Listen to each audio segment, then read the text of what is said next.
They always told us we had nothing. But today I say this: our land was never poor. Only the truth was hidden from us. It is early 2025, and in the dusty streets of Ouagadougou, people wake up to a rumor so powerful that it spreads faster than wildfire. The claim is staggering. Russia's energy giant Gazprom has allegedly discovered 50 billion barrels of oil beneath Burkina Faso soil. For a country long dismissed as poor, the number felt unreal. 50 billion barrels? That is the kind of wealth that rivals Libya, overshadows Angola, and even challenges Nigeria. It was not just oil, it was transformation, a miracle buried beneath the ground, now whispered into existence. Within hours, social media was ablaze. WhatsApp groups shared images of pipelines and oil rigs. Facebook posts compared Burkina Faso's supposed reserves to the giants of the Middle East. Young people began speaking of a new dawn, one without foreign aid, one powered by Burkina Faso oil. Taxi drivers debated future fuel prices. Students argued whether the state should nationalize the reserves immediately. In rural villages, elders prayed for blessings but also warned of the curse of oil wealth, citing the tragedies of Nigeria's Niger Delta or Libya's endless wars. The rumor did not feel like gossip, it felt like destiny. But behind the excitement lay a darker question. If such reserves truly exist, why were the Burkina Faso told for decades that they had none? Who would bury a secret of this magnitude, and why? To answer that, we must look back. For decades, Burkina Faso and much of West Africa were not free to control their resources. France held the keys, not only to the mines, not only to the banks, but also to the very knowledge of what lay beneath African soil. Consider Niger, Burkina Faso's neighbor. For decades, French company Orano, formerly Areva, mined uranium from Niger's desert town of Arlit. That uranium powered France's glowing cities and nuclear plants. But in Niger itself, darkness. The people remained among the poorest in the world. They saw their land exploited, their environment poisoned, yet their lives unchanged. In Mali, the story was gold. Rivers of gold flowed out of the country into foreign markets, enriching banks in London and Paris. Yet Malians remained some of the poorest on the continent. In Guinea, the pattern repeated. French-linked surveys understated Guinea's bauxite reserves for years. Later, new studies revealed Guinea held some of the largest deposits in the entire world. And in Chad, when oil was discovered in the early 2000s, people hoped for transformation. Instead, the IMF and World Bank ensured revenues went into debt repayment and foreign accounts rather than schools and hospitals. This was not coincidence, it was deliberate design. Colonial and neo-colonial powers learned early that to control a nation, you don't just take its resources, you also control the information about its resources. If you convince a people that their land is barren, they will accept dependency, they will negotiate from weakness, not strength. So when Burkina Faso were told for decades, you have no oil, no gas, nothing beneath your soil but dust and cotton, many suspected a lie. And when the 2025 rumor spread, it did not feel unbelievable, it felt like confirmation. But why did this particular rumor explode with such force? One word: Gazprom. For decades, France was the gatekeeper of West Africa. France conducted the surveys, France managed the contracts. France told Burkina Faso, you have nothing. But suddenly, after France was expelled by Captain Ibrahim Traoré, another power entered the picture. Russia's Gazprom. And with it came whispers of hidden wealth. This timing mattered. People didn't see Gazprom as the savior. They saw Gazprom as the witness. The message was simple. France said we had nothing. But once France left, the earth itself revealed the truth. On the streets, the narrative was clear. France lies. Traoré liberates. Even if the rumor was exaggerated, its symbolism was devastating for Paris. How could France have ruled Burkina Faso for generations and never discovered this? And yet, within months of France being forced out, another power was tied to whispers of massive reserves. The geopolitics were obvious. For France, it was humiliation. For Russia, it was influence. For the Burkina Faso, it was vindication. At the center of this storm stands Captain Ibrahim Traoré, the young soldier who seized power and rewrote Burkina Faso's destiny.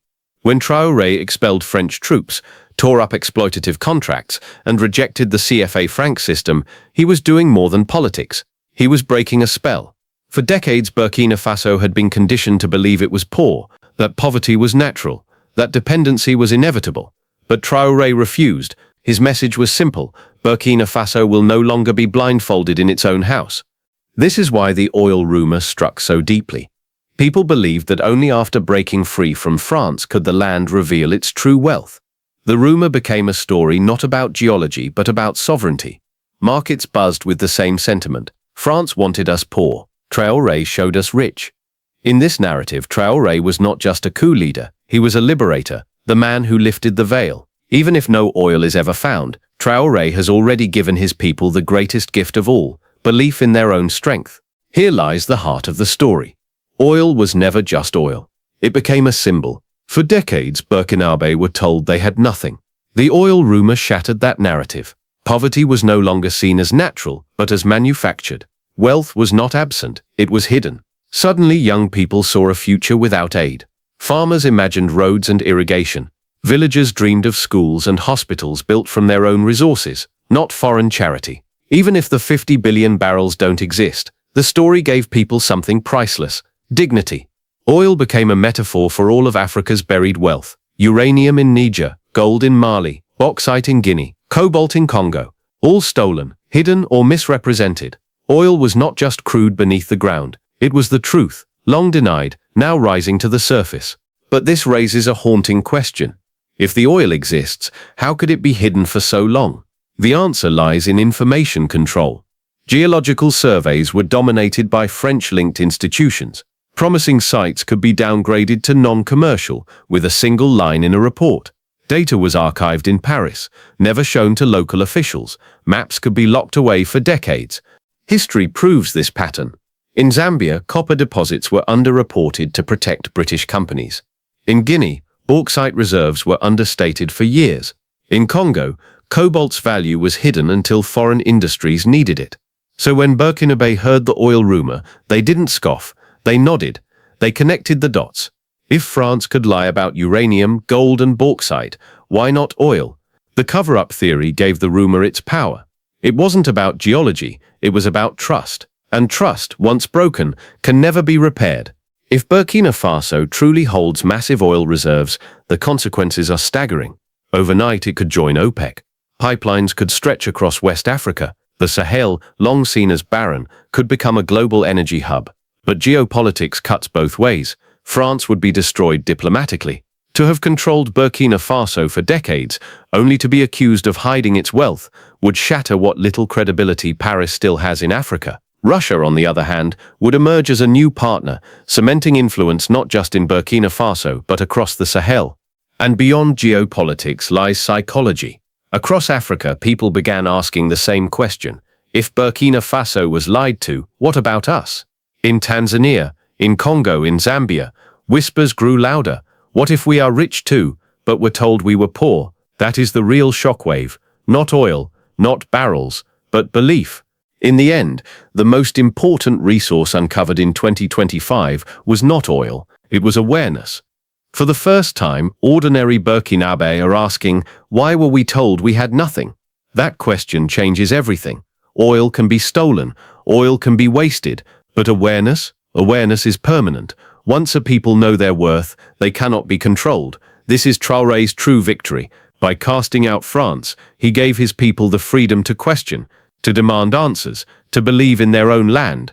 Even if the oil does not exist, the people now know the greatest wealth buried beneath their soil is truth, and truth fuels revolutions. So does Burkina Faso really sit on 50 billion barrels of oil?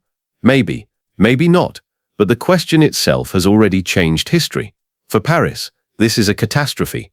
Oil is valuable, yes, but credibility is priceless, and France has lost both. Even whispers of betrayal are enough to unravel empires. For Burkina Faso, the oil rumor is no longer about barrels. It is about justice. It is about dignity. It is about a people refusing to accept what foreign powers wrote in their reports.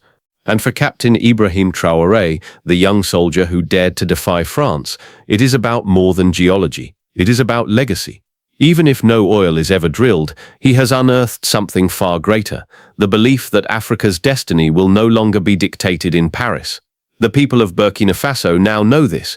If France could lie about everything else, why not oil? And if Traoré could break the colonial chains once, why shouldn't he be the one to lead them into a future built on truth? The barrels may remain a rumor, but the revolution they inspired is real,